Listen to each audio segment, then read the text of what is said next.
पाकिस्तान तहरीक इंसाफ की फतह ने पीटीआई रहनुमाओं के एतमाद में मजीद इजाफा कर दिया। बोल न्यूज़ की ट्रांसमिशन में गुफ्तगू करते हुए जुल्फी बुखारी ने कहा कि लॉन्ग मार्च तो होगा ही, चाहे हम 8 की 8 नशिस्तें जीत जाएं या हार जाएं, लॉन्ग मार्च तो होके रहेगा।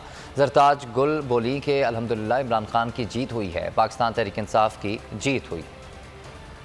जो रिजल्ट आए और ऐसे ही कायम रहेंगे, वो आप देख रहे हैं कि बड़े बड़े नाम गिर रहे हैं। लॉन्ग मार्च जी होना ही, चाहे जो भी रिजल्ट आते, चाहे हम 8 की 8 सीट जीतते या 7 में से 8 में से 7 जीते या सारी हम हार जाते, लॉन्ग मार्च तो होना ही है। पाकिस्तान को मुबारक हो, इमरान खान को मुबारक हो, कौम की जीत हुई है, इमरान खान की जीत हुई है, पाकिस्तान की जीत हुई है। ये वो हल्के हैं जो पीडीएम ने खुद चूज किए थे और उनका ख्याल था कि कम मार्जिन वाले हैं तो हम किसी तरीके से इमरान खान को शिकस्त देके यहाँ से हटा देंगे। मैदान में मर्द moment prime minister Imran Khan ने मुकाबला किया और आपके सामने जितने भी रिजल्ट आप देखें, अल्हम्दुलिल्लाह प्राइम मिनिस्टर इमरान खान की जीत हो रही है। आज पाकिस्तान की आवाम ने ये बता दिया कि इस वक्त उन्हें इस मौजूदा असम्बली से और मौजूदा हुकूमत से कोई लेना देना नहीं है।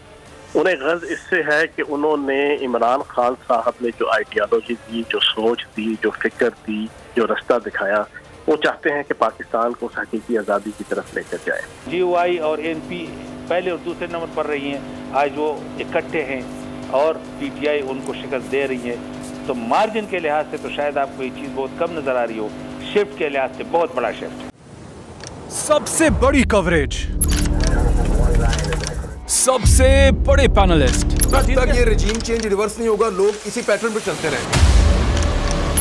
सबसे ज्यादा रिपोर्टर्स, इलेक्शन कमीशन की जानिब से कोई इंतजाम इतने अच्छे तरीके से नहीं किए गए।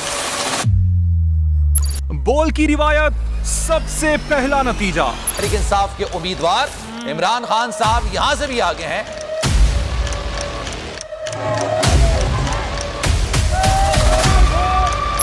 लम्हा बा लम्हा इलेक्शन की खबर सिर्फ बोल पर। सबसे ज्यादा व्यूज, सबसे ज्यादा रील्स और सबसे ज्यादा रेटिंग के साथ बोल अब भी नंबर 1 पोजीशन पर बरकरार। सब्सक्राइब करें और बेल दबाएं ताकि कोई खबर रह न जाए।